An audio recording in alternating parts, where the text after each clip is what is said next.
অভ্যুত্থানের পক্ষের সকলকে নিয়ে একসাথে কাজ করার প্রত্যাশা তারেক রহমানের। শক্তিশালী বিরোধী দল হতে চায় জামাত, সহযোগিতার আশা এনসিপির। সংসদের দক্ষিণ প্লাজায় মঙ্গলবার সকালে এমপিদের শপথ, বিকালে মন্ত্রীদের। সার্কভুক্ত দেশগুলো আর কাতারের পররাষ্ট্রমন্ত্রীকে আমন্ত্রণ, আসছেন না মোদি। অভিজ্ঞ আর তরুণের মিশেলে হতে যাচ্ছে নতুন মন্ত্রিসভা, জানিয়েছেন মেজর হাফিজ। বললেন, নতুন সরকারের বড় চ্যালেঞ্জ আইন শৃঙ্খলা পরিস্থিতি স্বাভাবিক করা। এবারের নির্বাচনকে ইতিহাসের সেরা নির্বাচন আর মহা সাফল্য বলেছেন প্রধান উপদেষ্টা। উপদেষ্টা পরিষদের শেষ বৈঠকে ধন্যবাদ প্রস্তাব।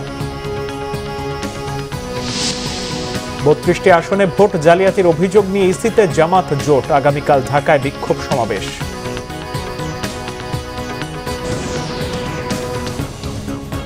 দেখছিলেন ক্রাউন সিমেন্ট সংবাদ শিরোনাম। নির্বাচনে ভূমিধস বিজয়ের পর বিরোধী দলীয় নেতাদের সাথে সৌজন্য সাক্ষাতের মধ্য দিয়ে দেশের রাজনীতির ইতিহাসে নতুন দৃষ্টান্ত স্থাপন করলেন বিএনপি চেয়ারম্যান তারেক রহমান। জুলাই আন্দোলনের পক্ষের শক্তিগুলোকে একসাথে কাজ করার আহ্বান তার। এই উদ্যোগকে স্বাগত জানিয়ে শক্তিশালী বিরোধী দলের ভূমিকা নেয়ার কথা জানিয়েছেন জামায়াতের নেতারা। এমন রাজনৈতিক সৌহার্দ্য ঐক্যের বাংলাদেশ প্রতিষ্ঠায় সহায়তা করবে বলে আশা এনসিপি নেতাদের। আরও জানাচ্ছেন নাবিল জাহাঙ্গীর। নির্বাচনের পর নতুন সরকার গঠনের আগেই বাংলাদেশের রাজনীতিতে নতুন মোড়। নজিরবিহীনভাবে রবিবার সন্ধ্যায় জামাতে ইসলামীর আমির ডাক্তার শফিকুর রহমানের বসুন্ধরার বাসায় যান বিএনপির চেয়ারম্যান তারেক রহমান। আহ্বান জানান বৈরিতা ভুলে একসাথে নতুন বাংলাদেশ বিনির্মাণে কাজ করার। এমন সৌজন্যতায় মুগ্ধ রাজনীতির মাঠে বিএনপির অন্যতম বিরোধী শক্তি জামাত। দলটি সরকারের অংশ হবে না জানিয়ে শক্তিশালী বিরোধী দলের ভূমিকা পালনের প্রত্যাশা জামাতের নায়েবে আমিরের। অত্যন্ত সাহায্যপূর্ণ পরিবেশে আলোচনা হয়েছে। আমরা দীর্ঘদিন বিএনপি এবং জামাত ইসলামী একসাথে স্বৈরাচার বিরুদ্ধে আন্দোলন করেছি, সংগ্রাম করেছি। গঠনে আমরা সরকারের অংশগ্রহণ ছিলাম।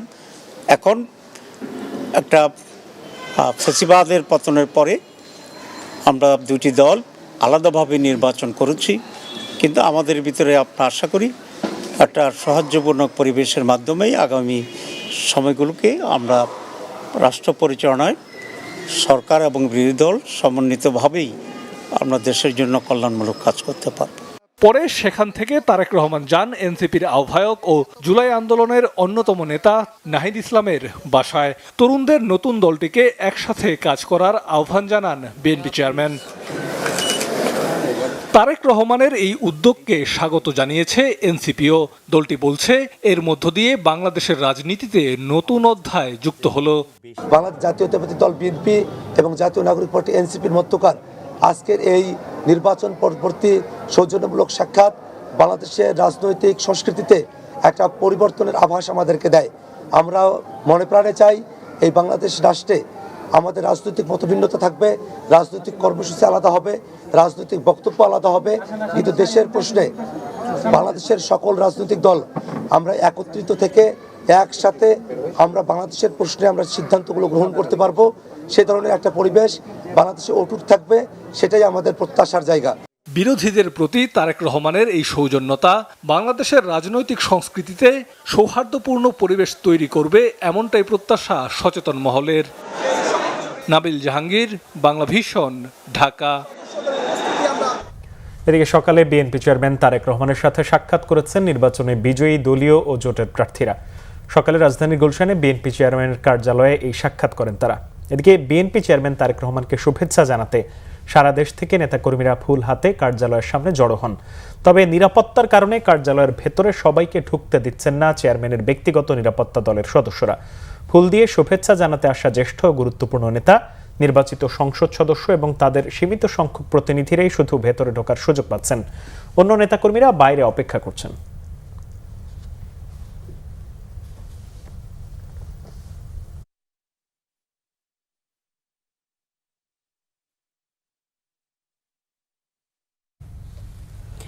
আইন উপদেষ্টা আসিফ নজরুল জানিয়েছেন, বিজয়ী সংসদ সদস্যদের জাতীয় সংসদের দক্ষিণ প্লাজায় শপথ অনুষ্ঠানে সার্ক দেশগুলোর পররাষ্ট্র মন্ত্রিসভার সদস্যদের আমন্ত্রণ জানানো হয়েছে। আমন্ত্রণ জানানো হয়েছে কাতারের পররাষ্ট্রমন্ত্রীকেও। উপদেষ্টা জানান, মঙ্গলবার নতুন এমপি ও মন্ত্রীদের শপথ হতে পারে। অন্যদিকে তথ্য সম্প্রচার উপদেষ্টা জানিয়েছেন, 18 মাসের সফলতা বা ব্যর্থতা হিসেবের সুযোগ নেই, তবে অন্তর্বর্তী সরকারের সবাই দেশের প্রয়োজনে সর্বোচ্চ চেষ্টা করেছে। আরও জানাচ্ছেন রিশান নাসরুল্লাহ। জাতীয় সংসদ নির্বাচন পরবর্তীতে রবিবার উপদেষ্টাদের বৈঠক শেষে সচিবালয়ে আসেন আইন উপদেষ্টা আসিফ নজরুল এবং তথ্য উপদেষ্টা রিজওয়ানা হাসান। এ সময় সাংবাদিকদের আসিফ নজরুল বলেন, প্রথা অনুযায়ী শপথ অনুষ্ঠানে আমন্ত্রণ জানানো হয়েছে। দক্ষিণ প্লাজায় শপথের বিষয়টি বিএনপির পক্ষ থেকে ইচ্ছা প্রকাশ করা হয়েছে বলেও জানান তিনি। মঙ্গলবার দিন সকাল 10টার সময় সংসদ সদস্যদের শপথ হচ্ছে। খুব সম্ভবত যেরকম পরিস্থিতি আমি ধারণা করছি যেটা প্রধান নির্বাচন কমিশনার করাবেন। আর এর পরপরই বিএনপি থেকে আমাদের জানানো হয়েছে যে ওনারা ওইখানে বসেই ওই শপথের পরপরই ওনাদের সংসদীয় দলের যে প্রধান তাকে নির্বাচিত করবেন, হয়তো 11:30-12টার দিকে। আর বিকাল 4টায় সাউথ প্লাজাতে শপথ অনুষ্ঠান হবে মন্ত্রিসভার। কনভেনশন অনুযায়ী যাদের আমন্ত্রণ করার কথা তাদের করা হবে। এটা ক্যাবিনেট ডিভিশন দেখছে, আমি এটা ক্লিয়ারলি বলতে পারবো না। সার্ক কান্ট্রিগুলোর পররাষ্ট্র মন্ত্রীদের বলা হয়েছে। আর আপনি যেটা বললেন কোনো প্রধানমন্ত্রীর ব্যাপারে আমি কিছু জানি। তথ্য ও সম্প্রচার উপদেষ্টা বলেন, মত প্রকাশের কারণে কাউকে হয়রানি করেনি অন্তর্বর্তী সরকার। কথা বলেন নির্বাচন পরবর্তী সহিংসতা নিয়েও। নারীর সহিংসতার শিকার হওয়ার অভিযোগটা শুনেছি, সেই নারীর সাথে আজকে আমরা ওয়েব ক্যামেরার মাধ্যমে সংযুক্ত হয়েছি এবং তাকে আমরা আশ্বস্ত করেছি যে তার যে অভিযোগ, সেই অভিযোগের প্রেক্ষিতে সরকার সর্বোচ্চ চেষ্টা করবে তাকে সুবিচার দিতে। আমাদের সময়ের পরে যদি কেউ বলে যে বাক স্বাধীনতা ছিল না এবং সমালোচনা করা যায়নি, তাহলে তাকে অন্য কোনো একটা আমলের সাথে তুলনা করে বলতে হবে যে কোন সময় ছিল।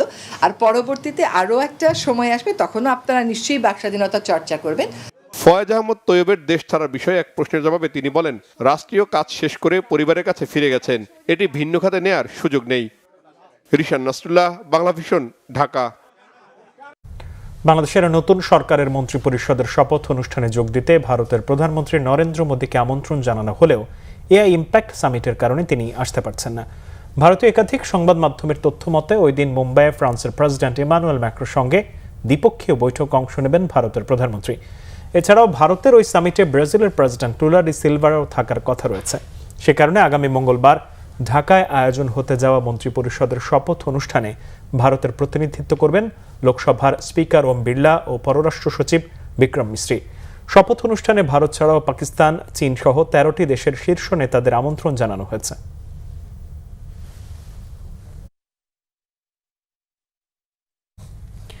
অভিজ্ঞ আর তরুণের মিশেলে হতে যাচ্ছে এবারের নতুন মন্ত্রিসভা, এমন তথ্য জানিয়েছেন বিএনপির স্থায়ী কমিটির সদস্য অবসরপ্রাপ্ত মেজর হাফিজউদ্দিন আহমেদ। তিনি বলেন, নতুন সরকারের সবচেয়ে বড় চ্যালেঞ্জ হবে আইনশৃঙ্খলা পরিস্থিতি স্বাভাবিক রাখা। বর্তমানে যে পুলিশ রয়েছে তাদের মনোবল ভেঙে গেছে। দাবি করে হাফিজউদ্দিন বলেন, তারা ভালো কাজও এখন আর সাহস করে করতে পারছেন না। কে হচ্ছেন নতুন রাষ্ট্রপতি, এমন প্রশ্নের জবাবে তিনি বলেন, অরাজনৈতিক ব্যক্তি নয়, পোর খাওয়া সৎ একজন মানুষকে রাষ্ট্রপতি বানাতে হবে। মহিবুল্লাহ মহিবের রিপোর্টে বিস্তারিত। মঙ্গলবার জাতীয় সংসদের দক্ষিণ প্লাজায় অনুষ্ঠিত হতে যাচ্ছে নবনির্বাচিত সংসদ সদস্য ও নতুন মন্ত্রিসভার শপথ গ্রহণ অনুষ্ঠান। শুরু হয়েছে প্রস্তুতিও। এরই মধ্যে অনুষ্ঠানে আমন্ত্রণ জানানো হয়েছে দেশি বিদেশি অতিথিদের। ত্রয়োদশ জাতীয় সংসদ নির্বাচনে নিরঙ্কুশ জয়ের পর নতুন সরকারের মন্ত্রিসভায় কারা থাকছেন জানতে চাইলে দলটির স্থায়ী কমিটির সদস্য অবসরপ্রাপ্ত মেজর হাফিজউদ্দিন আহমেদ বলেন, দেশের সবচেয়ে বড় সমস্যা দুর্নীতি। এই সমস্যা সমাধান করতে চাইলে সৎ ও যোগ্যদের মন্ত্রণালয়ে অন্তর্ভুক্ত করা জরুরি। নির্বাচন হবে কি হবে না, কারা মেজরিটি পাবে, কারা কোথায় পাবে, কে ষড়যন্ত্র করে, কোথায় অভ্যুত্থান হচ্ছে, কোথায় কি হচ্ছে, নানা ধরনের গুজবের মশগুল ছিল বাংলাদেশের জনতা।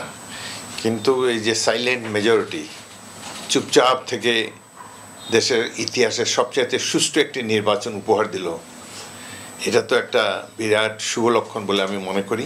সুতরাং ভালো হয় যদি মন্ত্রিসভায় তারুণ্য এবং অভিজ্ঞতার একটা মিশেল হয়, তবে আমার প্রধান হলো যে বাংলাদেশের জনগণ খুব বেশি আশা করে না মন্ত্রীদের কাছ থেকে, খালি দুর্নীতি না করলেই জনগণ বেঁচে যায়, বর্তে যায়। হাফিজউদ্দিন আহমেদ আরো বলেন, দেশের সর্বোচ্চ পদ রাষ্ট্রপতি নির্বাচনেও সতর্ক থাকা জরুরি। কোনো অরাজনৈতিক ব্যক্তিকে এই পদে বসানো উচিত হবে না বলেও মত দেন তিনি। বলেন, আইন শৃঙ্খলা পরিস্থিতি ফিরিয়ে আনতে, পুলিশের মনোবল ফেরাতে কাজ করতে হবে নতুন সরকারকে। বিএনপি 2/3 বেশি সংখ্যাগরিষ্ঠতা লাভ করেছে, জনগণ তাদেরকে দায়িত্ব দিয়েছে। রাষ্ট্রপতি অত্যন্ত গুরুত্বপূর্ণ একটি পদ এবং রাষ্ট্রের প্রথম ব্যক্তি, senior most person in the country. সেই হিসাবে আমি মনে করি যাকে রাষ্ট্রপতি দায়িত্ব দেওয়া উচিত তিনি যেন একদম ডাইহার্ড একজন বিএনপির অনুসারী হতে হবে, পোড় খাওয়ার রাজনীতিবিদ হতে হবে এবং জনগণ থেকে উঠে আসা একজন ব্যক্তি, উপর থেকে চাপিয়ে দেওয়া নয় এবং বেশি ইন্টেলেকচুয়াল হওয়ারও কোনো দরকার নেই। সহজ সরল ব্যক্তি যিনি জনগণের কথা বোঝেন। অর্থনৈতিক ভারসাম্য, রাজনৈতিক চ্যালেঞ্জ উত্তরণে দেশের স্থিতিশীলতা ফিরিয়ে আনার উপর গুরুত্ব আরোপ করেন অবসরপ্রাপ্ত মেজর হাফিজউদ্দিন আহমেদ। মুহিবুল্লাহ মুহিব, বাংলা ভিশন, ঢাকা। ত্রয়োদশ জাতীয় সংসদ নির্বাচন দেশের ইতিহাসের সেরা নির্বাচন। এই অর্জনকে মহা সাফল্য বলেছেন প্রধান উপদেষ্টা ডক্টর মোহাম্মদ ইউনূস। জাতির প্রয়োজনে দায়িত্ব পালনের সুযোগকে ভাগ্যবান হিসেবেও দেখছেন তিনি। অন্তর্বর্তী সরকারের শেষ উপদেষ্টা পরিষদের বৈঠক শেষে ব্রিফিংয়ে প্রেস সচিব জানান, অন্তর্বর্তী সরকার দায়িত্ব পালনে 90% সফল হয়েছে। তাদের সময়ে করা সংস্কার কাজ নতুন সরকার এগিয়ে নেবে এমন প্রত্যাশাও জানান তিনি। রিপোর্ট সৈয়দ আব্দুল মুহিতের। রবিবার অনুষ্ঠিত হলো অন্তর্বর্তী সরকারের শেষ ক্যাবিনেট বৈঠক। উল্লেখযোগ্য এজেন্ডা না থাকলেও ভালো নির্বাচনের জন্য ধন্যবাদ প্রস্তাবের উপর কথা বলেছেন প্রধান উপদেষ্টা ডক্টর মোহাম্মদ ইউনূস। নির্বাচনকে ঐতিহাসিক ও উৎসবমুখর করায় আইন শৃঙ্খলা বাহিনী সহ সংশ্লিষ্টদের ধন্যবাদ দিয়েছে উপদেষ্টা পরিষদ। প্রশংসা করা হয় মন্ত্রী পরিষদ সচিবের ভূমিকারও। ক্যাবিনেটের শেখ আব্দুর রশিদের ভূয়সী প্রশংসা করা হয় এবং ক্যাবিনেট তার একটা ধন্যবাদ প্রস্তাব অ্যাপ্রুভ করে। উপদেষ্টা পরিষদের বৈঠকের বিষয়ে রাজধানীর ফরেন সার্ভিস একাডেমিতে ব্রিফিং করেন প্রেস সচিব শফিকুল আলম। বলেন, এবারের নির্বাচন ইতিহাসে স্মরণীয় হয়ে থাকবে। শক্তিশালী বিরোধী দলের গঠনমূলক সমালোচনা ভূমিকা রাখবে আশা করে উপদেষ্টা পরিষদ। চিফ অ্যাডভাইজার যে শব্দটা বলেছেন যে এটা একটা মহা সাফল্য, এটা বাংলাদেশের এর চেয়ে সুন্দর ইলেকশন এর চেয়ে ভালো ইলেকশন বাংলাদেশে হয়েছে কিনা এটা সন্দেহ। চিফ অ্যাডভাইজার আবার সবাই তার কলিগদেরকে ধন্যবাদ দেন এবং উনি বলেন যে ওনার লাস্ট রিমার্কটা ছিল যে we are lucky people who got the opportunity to serve the nation. Press সচিব জানান, 60% ভোট উৎসবমুখর পরিবেশ প্রমাণ করে কারচুপি করে টিকে থাকা সম্ভব নয়। 60% মানুষ যে ভোট দিয়েছে সেটাই তো বোঝা যাচ্ছে যে তাদের যে পলিটিক্সটা ছিল, মানুষকে এক্সক্লুড করে কোনোভাবে ইলেকশন রিগিং করে ক্ষমতায় টিকে থাকা, সেটার প্রতি এক ধরনের অনাস্থা প্রকাশ, তাদের প্রতিবাদ। শপথ অনুষ্ঠানে বিদায়ী উপদেষ্টারাও থাকবেন বলেও জানানো হয় ব্রিফিংয়ে। 10টার দিকে শপথ হবে এমপিদের, এটা জাতীয় সংসদে, এবং 4টার দিকে জাতীয় সংসদের সাউথ প্লাজায় ক্যাবিনেট ইনকামিং প্রাইম মিনিস্টার এবং ওনার ক্যাবিনেট শপথ গ্রহণ করবেন। ফরেন মিনিস্টার এই মিটিংয়ে জানান যে সার্কভুক্ত দেশ যেটা 7টি দেশ আছে তাদের সব ফরেন মিনিস্টারদেরকে ইনভাইট করা হয়েছে এবং অ্যাট দ্য সেম টাইম কাতারের ফরেন মিনিস্টারকে ইনভাইট করা হয়েছে। সৈয়দ আব্দুল মুহিত, বাংলা ভিশন, ঢাকা।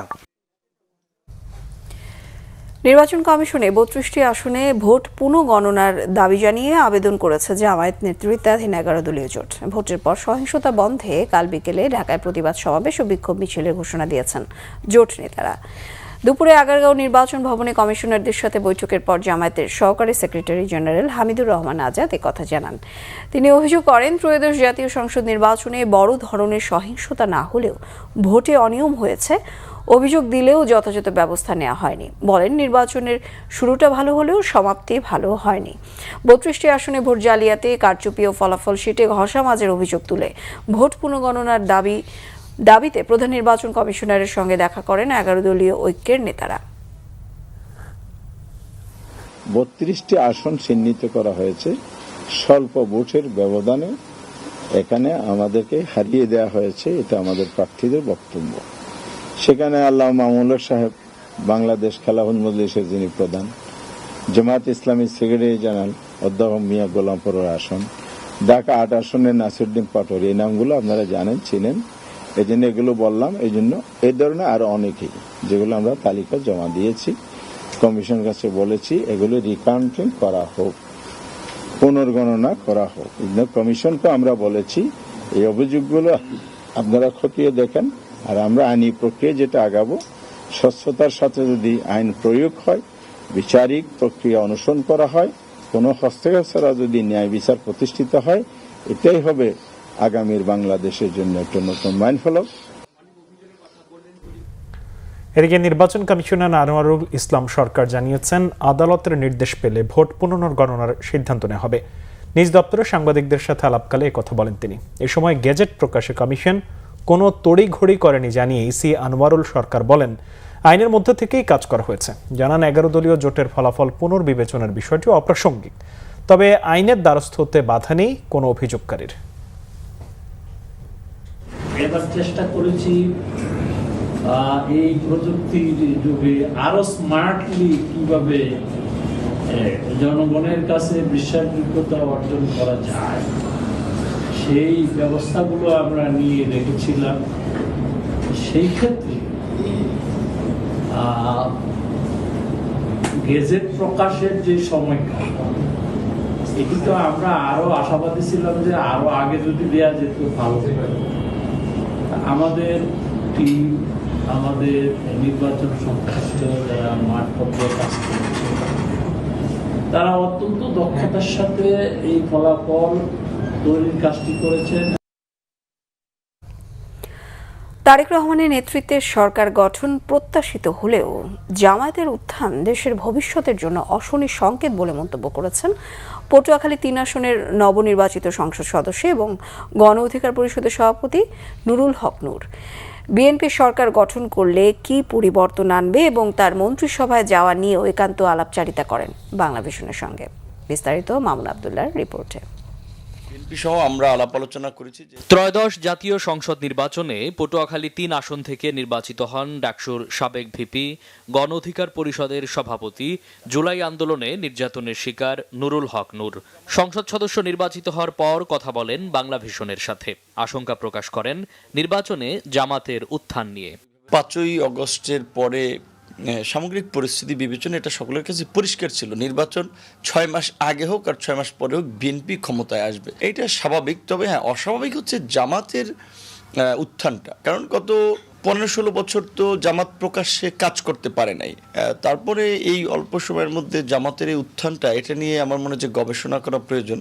এবং জামাতের এই উত্থানটা অবশ্যই দেশের ভবিষ্যতের জন্য একটি অশনি সংকেত। কারণ বাংলাদেশের মতো একটি জিও পলিটিক্সের জায়গা থেকে, স্ট্র্যাটেজিক জায়গা থেকে যদি এখানে কোনো আপনার ধর্মীয় গোষ্ঠীর উত্থান হয়, সেটা কিন্তু বাংলাদেশের ভবিষ্যৎ স্থিতিশীলতা, নিরাপত্তাকে হুমকির মুখে ফেলবে। নতুন মন্ত্রিসভায় তার কি অভিষেক হতে যাচ্ছে, এমন প্রশ্নেরও খোলামেলা উত্তর দেন এই তরুণ নেতা। আমরা দীর্ঘদিন ধরেই বিএনপি সহ ফ্যাসিবাদ বিরোধী যুগপৎ আন্দোলন করে আসছি।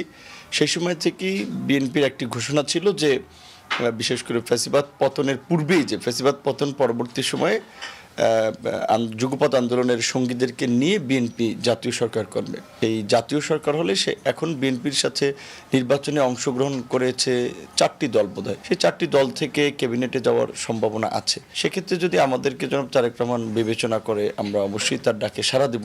কথা বলেন তারেক রহমানের নেতৃত্বে গঠিত সরকারের ভবিষ্যৎ নিয়েও। রাজনৈতিক স্থিতিশীলতা এবং অর্থনৈতিক গতিশীলতার উপর এই সরকারের গুরুত্ব দিতে হবে। আগামীর সরকার বিগত সরকারগুলোর থেকে দুর্নীতি, স্বচ্ছতা, জবাবদিহিতা, উন্নয়নের ক্ষেত্রে মানে ব্যতিক্রম ভূমিকা রাখবে। কাঙ্ক্ষিত দেশ গঠনে দলমত নির্বিশেষে সবাইকে একসাথে কাজ করারও আহ্বান জানান নুরুল হক নূর। তারেক রহমানের সাথে মামুন আব্দুল্লাহ, বাংলা ভিশন, ঢাকা। আলোচনা করেছি যে বাংলাদেশের এবারের নির্বাচনকে বিশ্বাসযোগ্যতার মাইলফলক বলেছে Asian network for free election ANFREL. সংস্থাটির চেয়ারম্যান বলেন, ন্যায় বিচারের মধ্য দিয়ে দল হিসেবে আওয়ামী লীগকে নির্বাচনী প্রক্রিয়া ও বাংলাদেশের রাজনীতিতে ফিরতে হবে। এদিকে নির্বাচন শান্তিপূর্ণ হলেও ভোট পরবর্তী সহিংসতায় 3 জন নিহত ও শতাধিক মানুষের আহত হওয়ার ঘটনায় উদ্বেগ জানিয়েছে জয়েন্ট সিভিল সোসাইটি। ইমরুল কায়েসের রিপোর্ট। ত্রয়োদশ জাতীয় সংসদ নির্বাচন ও গণভোট পর্যবেক্ষণ করে নিজেদের রিপোর্ট দিচ্ছে দেশি বিদেশি নির্বাচন পর্যবেক্ষণ সংস্থাগুলো। এর ধারাবাহিকতায় রবিবার রাজধানীর একটি হোটেলে সংবাদ সম্মেলনে নির্বাচন পর্যবেক্ষণ রিপোর্ট তুলে ধরেছে Asian network for free election. সংস্থাটির চেয়ারম্যান রোহানা হেতিয়ারাফসি বলেন, গত 15 বছর পর নির্বাচন নিয়ে সাধারণ মানুষের বিপুল আগ্রহের প্রতিফলন ঘটেছে। তবে মাত্র 4% নারী প্রার্থিতায় অসন্তোষ জানান তিনি। কথা বলেন কার্যক্রম নিষিদ্ধ আওয়ামী লীগের বিষয়েও। Inclusiveness, of course, it will be much better. এবারের নির্বাচন বাংলাদেশের জন্য একটি মাইলফলক অর্জন। নির্বাচন শান্তিপূর্ণ, বিশ্বাসযোগ্য ও গ্রহণযোগ্য হয়েছে। নির্বাচন নিয়ে মানুষের যে ব্যাপক আগ্রহ ছিল তা ভোটার উপস্থিতি দেখেই বোঝা যায়। নতুন সরকারের দায়িত্ব জুলাই সনদ বাস্তবায়ন করা। দল হিসেবে আওয়ামী লীগকে ন্যায় বিচারের মধ্য দিয়ে নির্বাচন ও রাজনীতিতে ফিরতে হবে। And reconciliation process, of course, the government has to seriously consider that part. এদিকে দুপুরে একই হোটেলে আরেক সংবাদ সম্মেলনে জয়েন্ট সিভিল সোসাইটির ব্যানারে দেশীয় কয়েকটি নির্বাচনী সংস্থা তাদের পর্যবেক্ষণ তুলে ধরে। জানায়, নির্বাচন শান্তিপূর্ণ হলেও কিছু জায়গায় নারী এবং সংখ্যালঘু ভোটাররা বাধাপ্রাপ্ত হয়েছেন। নির্বাচন প্রক্রিয়া স্বচ্ছ এবং অংশগ্রহণের সুযোগ ছিল, কিন্তু এই যে বাধা দেওয়ার ঘটনা, পর্যবেক্ষকদের দায়িত্ব পালনের সুযোগ সীমিত করা, নির্বাচনী সার্বিকভাবে গ্রহণযোগ্যতাকে প্রশ্নবিদ্ধ করে না, কিন্তু গণতান্ত্রিক প্রতিষ্ঠান হিসেবে তাদের দায়িত্ব পালনের ক্ষেত্রে তাদের যে গ্যাপ আছে সেই জায়গাটার প্রতি আসলে ইঙ্গিত করে। সংখ্যালঘু সম্প্রদায় যে অসহযোগিতা পেয়েছে সেটা হচ্ছে রাজশাহী যারা মাইনরিটি যে কনসেন্ট্রেট যে ভোট কেন্দ্রগুলো আছে, আর একটা চিত্র আছে আমাদের খুলনা 4-এর চিত্র আছে। ভোটারকে আমি হয়তো সে ভোট কেন্দ্রে আসছে, তাকে আমি বললাম এই দ্রুত আসেন, এই যে আমার টোনটা আসলে কতটা পজিটিভ ছিল, কতটা সম্মানের ছিল, এই ধরনের অসহযোগিতার আসলে এরকম যে তাকে ভোট দিতে দেওয়া হয়নি বা তাকে ঢুকতে দেওয়া হয়নি এরকম কিছু না। আসলে প্রতিবন্ধীরা যাতে সহজে ভোট দিতে পারে সেজন্য পর্যাপ্ত ব্যবস্থা নেওয়া দরকার ছিল বলে মনে করে এই পর্যবেক্ষণ সংস্থাগুলো। ইমরুল কায়েস, বাংলা ভিশন, ঢাকা। জুলাই গণঅভ্যুত্থানে রাজধানীর রামপুরায় ভবনের কার্নিশে ঝুলে থাকা তরুণ আমির হোসেনকে গুলি এবং 2 জনকে হত্যা মামলার রায় আগামী 4 মার্চ নির্ধারণ করেছে ট্রাইব্যুনাল। মানবতা বিরোধী অপরাধের এই মামলায় ডিএমপির সাবেক কমিশনার হাবিবুর রহমান সহ মোট আসামি 5 জন। আন্তর্জাতিক অপরাধ ট্রাইব্যুনাল 1-এর চেয়ারম্যান বিচারপতি মোহাম্মদ গোলাম মর্তুজা মজুমদারের নেতৃত্বাধীন 3 সদস্যের বিচারক প্যানেল এই তারিখ নির্ধারণ করেন। এই মামলায় গ্রেপ্তার রয়েছেন রামপুরা পুলিশ ফাঁড়ির তৎকালীন এএসআই চঞ্চল চন্দ্র সরকার। ডিএমপি সাবেক কমিশনার হাবিব সহ বাকিরা পলাতক আছেন। এর আগে এই মামলায় ডিএমপি সাবেক কমিশনার সহ রাষ্ট্র আসামি পক্ষের যুক্তিতর্ক উপস্থাপন শেষ হয়েছে। ট্রাইব্যুনালে আজ আসামি পক্ষের আইনজীবী যুক্তি উপস্থাপন করেন। চট্টগ্রাম বন্দরের বহির্নোঙরে আমদানি করা ভোগ্যপণ্য খালাসে দেখা দিয়েছে ধীরগতি। আমদানি বৃদ্ধি, পণ্য সংরক্ষণে পর্যাপ্ত গুদাম না থাকা এবং লাইটার জাহাজ সংকটে 20 লাখ টনেরও বেশি ভোগ্যপণ্য নিয়ে সমুদ্রে ভাসছে মাদার ভেসেল। দীর্ঘ সময় অলস দাঁড়িয়ে থাকায় বাড়ছে জরিমানা, যা দিন শেষে পড়বে ভোক্তাদের ঘাড়ে। এতে পণ্যমূল্য বৃদ্ধির পাশাপাশি বাজারে সংকট তৈরির আশঙ্কা ব্যবসায়ীদের। চট্টগ্রাম থেকে নাসির উদ্দিনের রিপোর্ট, জানাচ্ছেন সিরাজুম মুনির শুভ। চট্টগ্রাম বন্দরের বহির্নোঙর, সাগরে ভাসমান আরেকটি বন্দর, যেখানে গভীর ড্রাফটের বড় মাদার ভেসেলগুলো নোঙর করে। লাইটার জাহাজের মাধ্যমে পণ্য খালাস করা হয়। অনেক সময় বৈরী আবহাওয়া বা জায়গার অভাবেও এখানে জাহাজগুলো অপেক্ষা করে। সাধারণত এসব ভেসেল লাইটার জাহাজে কিছু পণ্য খালাসের পর যায় বন্দরের মূল জেটিতে।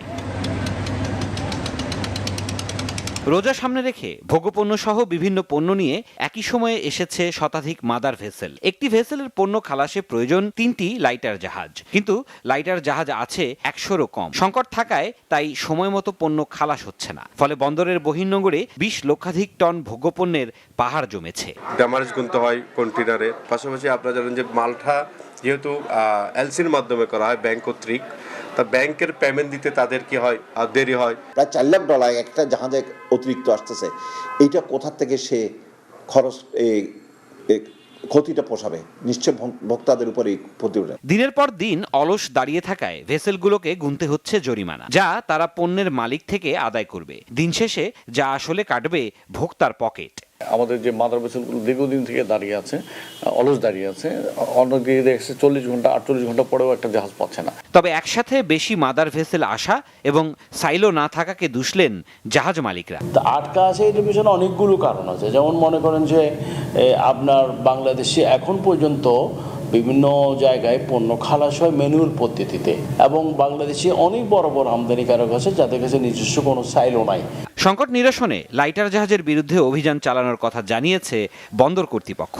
আমরা সময় সময় অভিযান পরিচালনা করি যাতে কোনো লাইটার অযাচিতভাবে কিংবা কোনো লাইটার অকারণে মালামাল নিয়ে দাঁড়িয়ে না থাকে, তারা যেন তাদের গন্তব্যে পৌঁছে যায় যথারীতি।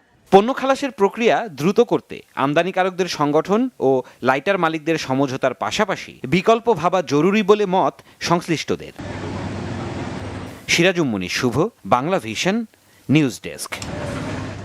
চট্টগ্রামের কাপ্তাই রাস্তার মাথা এলাকার কামাল বাজারে ভোক্তা অধিকার সংরক্ষণ অধিদপ্তরের অভিযানে বিভিন্ন অনিয়ম পাওয়ায় 6টি দোকান মালিককে 30,000 টাকা জরিমানা করা হয়েছে। দুপুরে অভিযান চালান ভোক্তা অধিকারের কর্মকর্তারা। অভিযানে সয়াবিন তেলের নামে পাম অয়েল বিক্রি করায় একটি দোকানকে 15,000 টাকা জরিমানা করা হয়।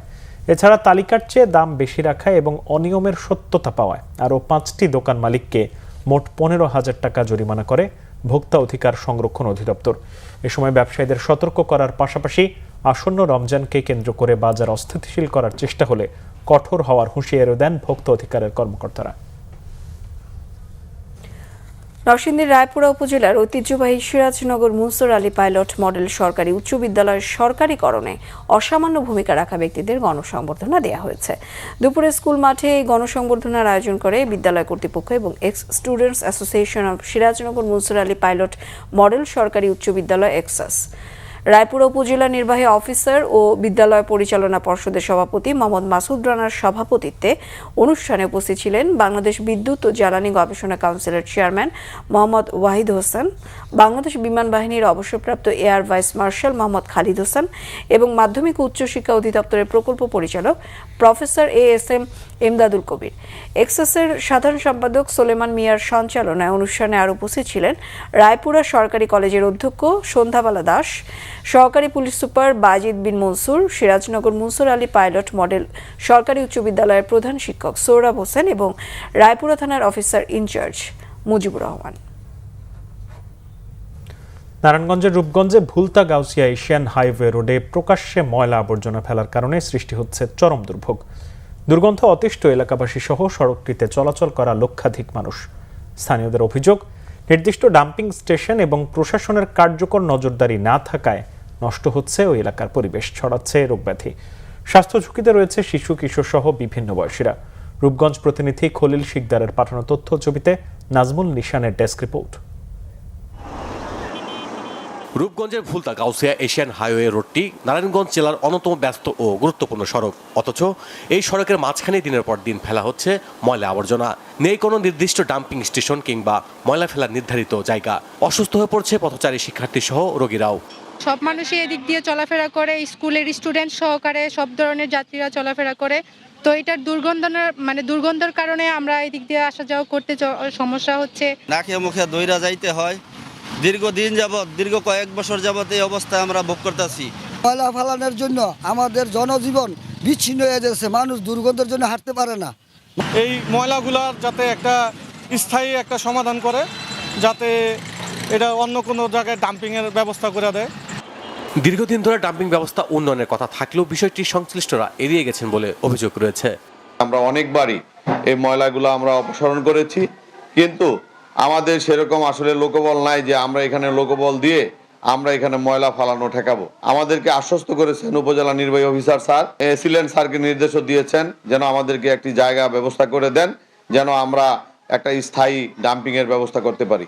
দ্রুত ময়লার ভাগার অপসারণ ও নির্দিষ্ট ডাম্পিং স্টেশন স্থাপনের দাবি জানিয়েছেন স্থানীয়রা। Bangla vision, news desk. বাংলাদেশের শীর্ষস্থানীয় ফ্যাশন ও লাইফস্টাইল রিটেল চেইন আড়ং তাদের 33তম আউটলেট উদ্বোধন করল ঢাকার পাশে সাভারে। 2 তলা জুড়ে প্রায় 11,000 বর্গফুট আয়তনের এই নতুন আউটলেটটি সাভার এলাকার ক্রমবর্ধমান গ্রাহক চাহিদা পূরণের লক্ষ্যে এবং পরিপূর্ণ এক রিটেল অভিজ্ঞতা দেওয়ার জন্য পরিকল্পিত। নতুন এই আউটলেটে আড়ংয়ের জনপ্রিয় সাব ব্র্যান্ড তাগা, তাগাম্যান এবং আড়ং আর্থের পাশাপাশি রয়েছে নান্দনিক পোশাক, গয়না, হোম ডেকর, অ্যাক্সেসরিজ এবং স্কিন কেয়ার পণ্যের বিস্তৃত সংগ্রহ। সমকালীন নকশা ও ঐতিহ্যবাহী কারুশিল্পের সুনিপুণ সমন্বয়ে সাজানো এই পরিমিত ও সুপরিকল্পিত পরিসরটি গ্রাহকদের জন্য ফ্যাশন, লাইফস্টাইল এবং সচেতন জীবনধারা এক সমন্বিত গন্তব্য হয়ে উঠবে বলে জানান ব্র্যাক এন্টারপ্রাইজের ম্যানেজিং ডিরেক্টর তামারা হাসান। ব্র্যাকের একটি সামাজিক উদ্যোগ হিসেবে আড়ং বাংলাদেশের কারুশিল্পের ঐতিহ্য উদযাপন, টেকসই হস্তশিল্পের প্রসার এবং দেশের বিভিন্ন অঞ্চলের গ্রামীণ কারিগর ও সম্প্রদায়ের ক্ষমতায়নে তাদের অঙ্গীকার অব্যাহত রেখেছে। নানা আয়োজনে পালন হলো কবি আল মাহমুদের ৬ষ্ঠ মৃত্যুবার্ষিকী। আল মাহমুদ কেন্দ্রিক সংগঠন কালের কলস এর সম্পাদক আবিদ আজম জানান, দিনটি উপলক্ষে বাংলা একাডেমির আল মাহমুদ কর্নারে বিকেল ৪টায় স্মরণ সভার আয়োজন করা হয়। শিল্প, সাহিত্য, সংস্কৃতি জগতের বিশিষ্ট ব্যক্তিরা এবং কবির ভক্ত অনুরাগীরা এতে উপস্থিত ছিলেন। অনুষ্ঠানে কবির জীবন ও কর্মের উপর আলোচনা ছাড়াও আবৃত্তি ও সঙ্গীত পরিবেশন করেন সংশ্লিষ্টরা। দ্রোহ, প্রেম, প্রকৃতি ও প্রার্থনার কবি আল মাহমুদ ৫২ ভাষা আন্দোলন থেকে একাত্তর হয়ে রক্তক্ষয়ী জুলাই গণ অভ্যুত্থান, জাতির আত্মপরিচয়ের বিপ্লবী পথ পরিক্রমায় কবিতা, মুক্তিকামী গণমানুষকে প্রেরণা জুগিয়ে সাহিত্যকে সমৃদ্ধ করেন। 2019 সালের এই দিনে সাহিত্যের 16 কলা পূর্ণ করে তিনি ইন্তেকাল করেন।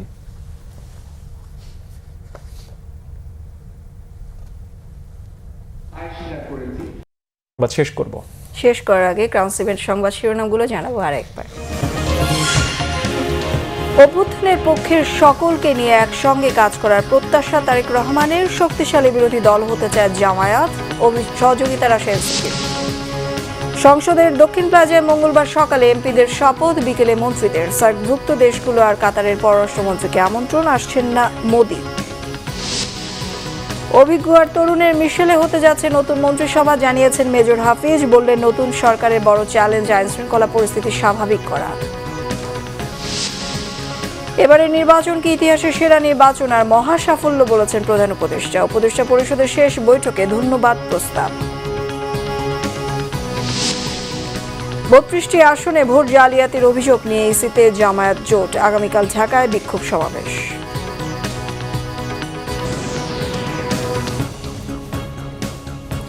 এই ছিল এখনকার মতো। পরের সংবাদ রাত 1টায় দেখার আমন্ত্রণ রইল। এছাড়া বাংলাদেশের সংবাদ ও সংবাদ সংশ্লিষ্ট অনুষ্ঠান দেখতে ভিজিট করুন www.bbnews24.com ও facebook.com/banglavishnnews এবং সাবস্ক্রাইব করুন youtube.com/banglavishnnews। ধন্যবাদ।